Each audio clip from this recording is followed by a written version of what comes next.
Nima uchun paxta ishida o'zbeklar qurbon qilingan? Assalomu alaykum, salomatmisiz? Ko'pchiligingiz paxta ishi yoki o'zbek ishi deb eshitgan bo'lsangiz kerak. O'tgan asrning 80-yillarida Yuriy Andropov janoblari hokimiyat tepasiga keladi va o'zbeklarga nisbatan yoppasiga qirg'in e'lon qiladi. Ya'ni bu tarixda o'zbek ishi yoki paxta ishi nomi bilan qolgan. O'zbek ziyolilarini va raislarini qo'shib yozishda ayblab, begunoh odamlarni qamaydi.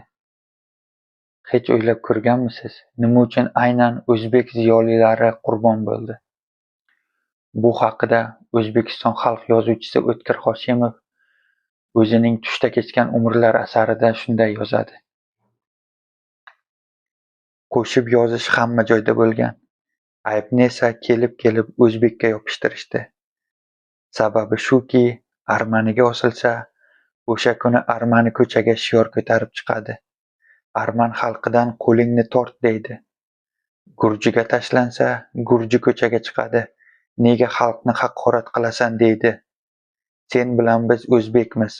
Bittamizni bo'g'izlasa, ikkinchimiz merayib turamiz. Navbat o'zimizga yetganidagina qo'yga o'xshab maraymiz. Ana shunaqa.